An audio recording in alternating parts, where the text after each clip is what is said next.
aren't they? Well, guess what? Scientists believe that we're living in one. They say that our entire universe is a giant, perhaps infinite-sized one of these. But if that's hard to comprehend, there's something else. In 2010, scientists found something extraordinary. Evidence that our bubble, our universe, has been bruised not once but 4 times. Why? Because it's smashed into other bubbles. And do you know what those other bubbles are? Other universes. There could be millions of them. Parallel worlds. Other dimensions that exist alongside ours. Amazing, isn't it? But let's think about this.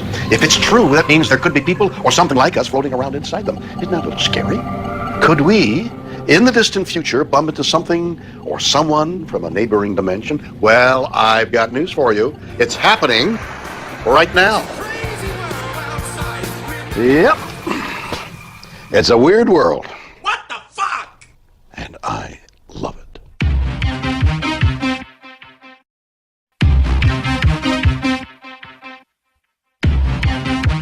What? Whoa.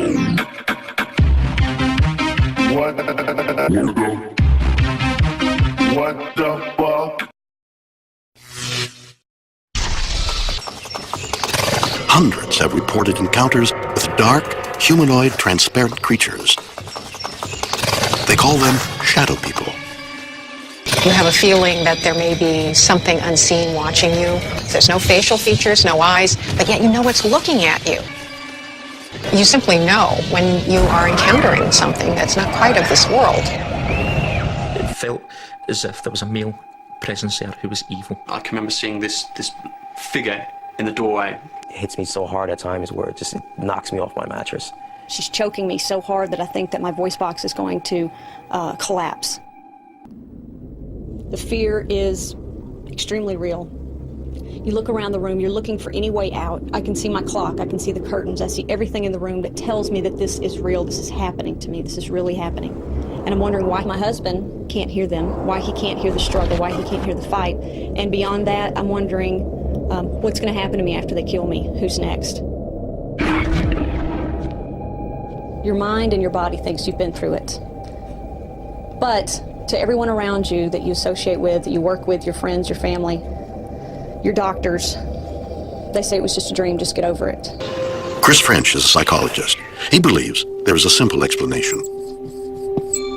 These shadow people are just shadows. The way that these shadow people are said to move is kind of a very fleeting motion. One moment they're there, next moment they're somewhere else. I mean, to me, it sounds very much like the way that shadows move. Are shadow people simply random shadows? If so, what gives them such distinct human shapes? French believes the answer lies in a phenomenon called pareidolia. Pareidolia refers specifically to this idea that we can sometimes think we see clear and distinct human forms in what is essentially just random background noise. So I think everybody's probably had the experience of looking at patterns on wallpaper and making out faces in those patterns. Or we look up in the clouds and we see animal shapes. People have found images of Christ in plates of spaghetti, in cinnamon buns, in the burn marks on tortillas.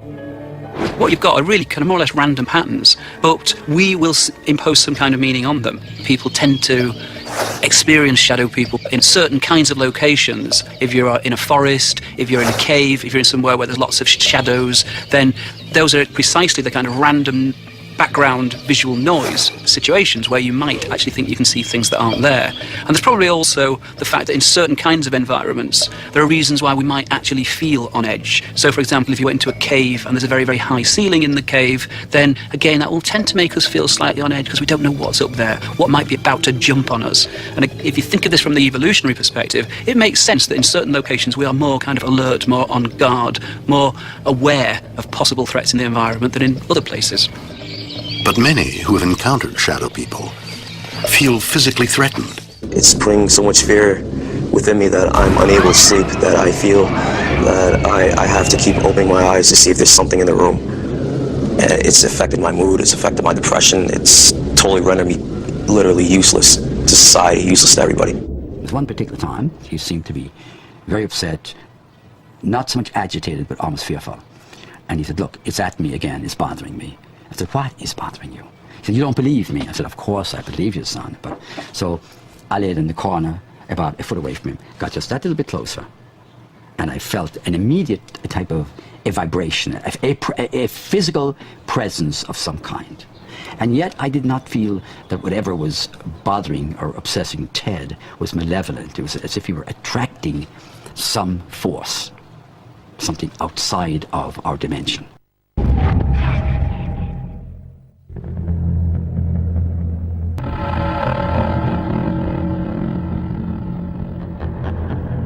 I think he's possessed because when he's awake, he's not violent. And he just don't look like himself when he's having a night terror. He don't sound like himself.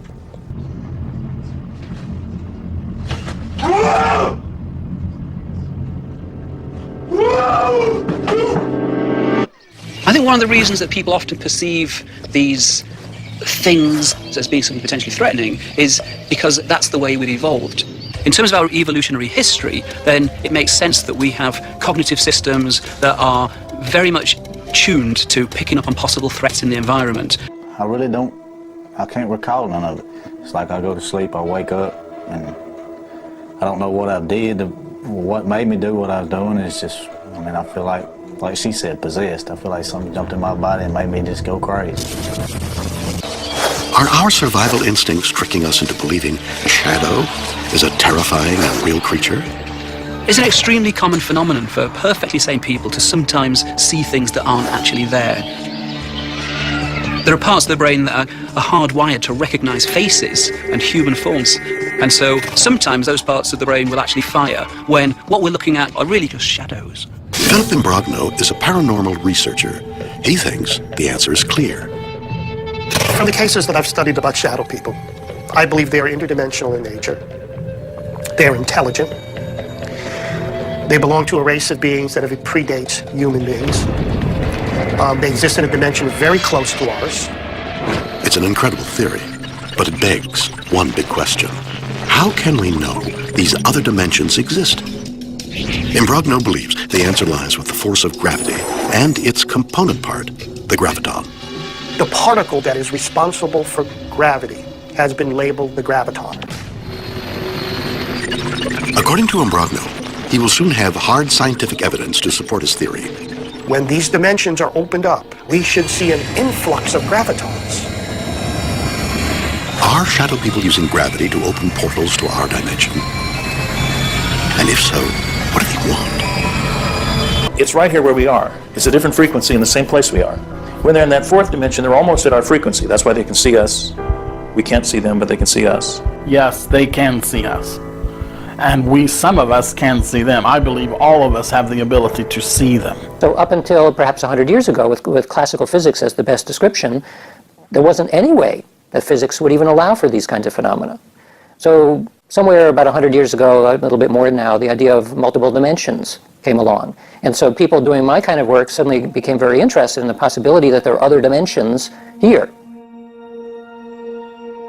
Like you go to CERN, for example, and talk to the particle physicists who are beginning to figure out, based on things like the standard model in physics, how do we explain why when you mash together a bunch of protons or neutrons, why do you get the result that you get? Well, there's a bunch of particles. Well, some of those theories require that you need more than 3 dimensions of space and 1 of time in order to describe it. So that's how you begin to find these other dimensions. The mathematics are much simpler when you deal with higher order dimensions than if you imagine that all there actually was 3 dimensions of space and 1 of time.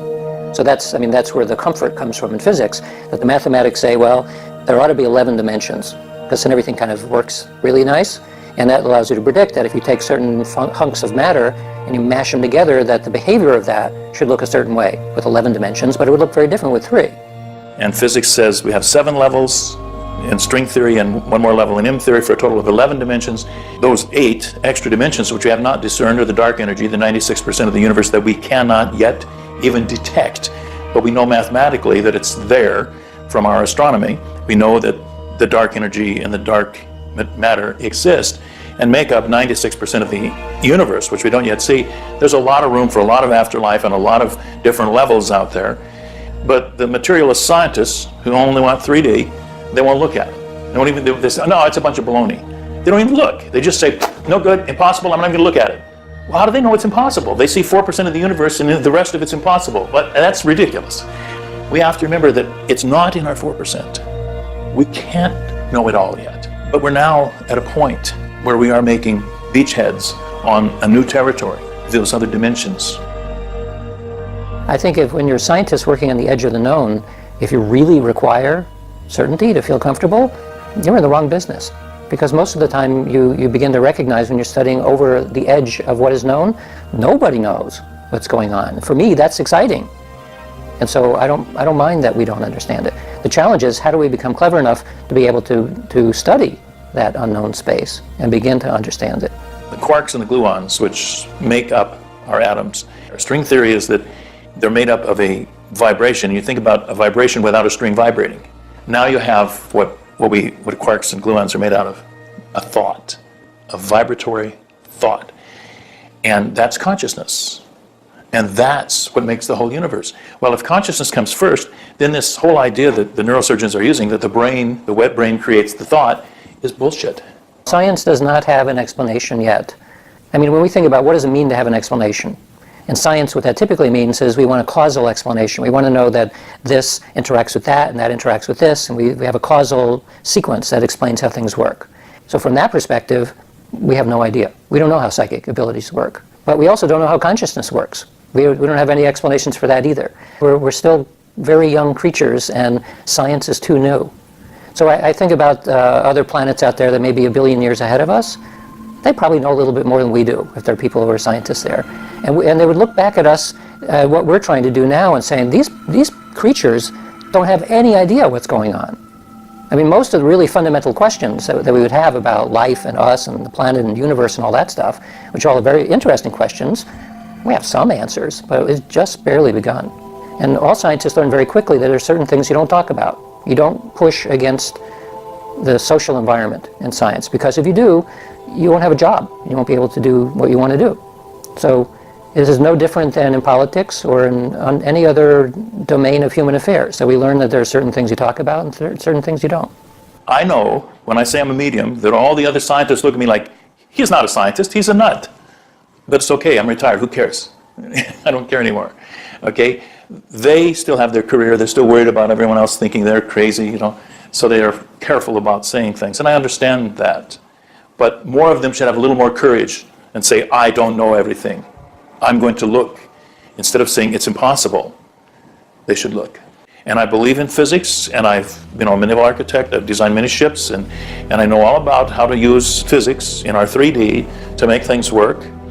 But I also know that that's just a limited little corner of the world, and that the huge universe out here besides that, and this huge universe we don't know anything about. And I can stand up there, even if the guys who want to hide in the 4% little corner want to laugh at me, let them. They're the fools.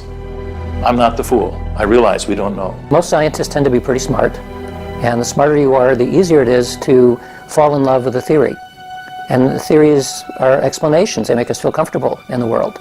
So if you spend your entire adult life learning about a certain description of the way that the world works, you become comfortable with that. And after a while, you begin to see the world in those terms. I have a lot of friends who are theorists who can only see the world through their theory. We use it, false evidence appearing real, F-E-A-R. False evidence appearing to be real. That's what fear is. It's not real. It's not real at all. Fears are based on nothing. Are we facing an invasion of beings from a neighboring dimension? Should we be afraid? Very afraid? Or are they nothing but a trick of light? Are shadow people from other dimensions already amongst us? It seems to me that the main objective of the shadow person visit is to learn about us as much as they can. Usually, the prelude to an invasion is going and getting intelligence before you make your move. Some people believe this is what's being done.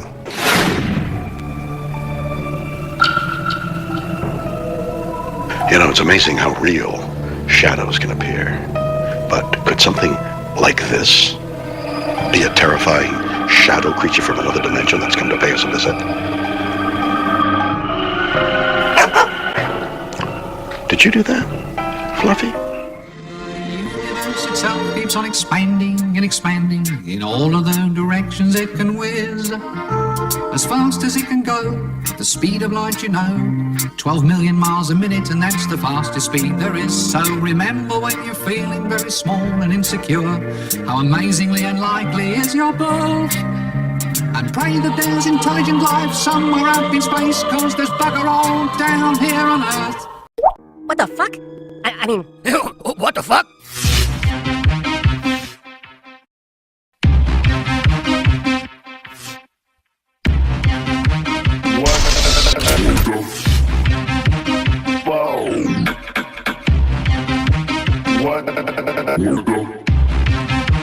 What the fuck? Bubbles! Beautiful, aren't they? Well, guess what? Scientists believe that we're living in one. They say that our entire universe is a giant, perhaps infinite-sized one of these. But if that's hard to comprehend, there's something else. In 2010, scientists found something extraordinary. Evidence that our bubble, our universe, has been bruised not once but 4 times. Why? Because it's smashed into other bubbles. And do you know what those other bubbles are? Other universes. There could be millions of them. Parallel worlds. Other dimensions that exist alongside ours. Amazing, isn't it? Let's think about this. If it's true, that means there could be people or something like us floating around inside them. Isn't that a little scary? Could we, in the distant future, bump into something or someone from a neighboring dimension? Well, I've got news for you. It's happening right now. Yep. It's a weird world. What the fuck? And I love it.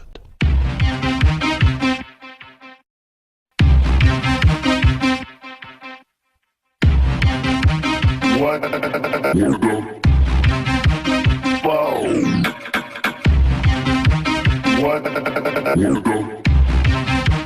What the fuck?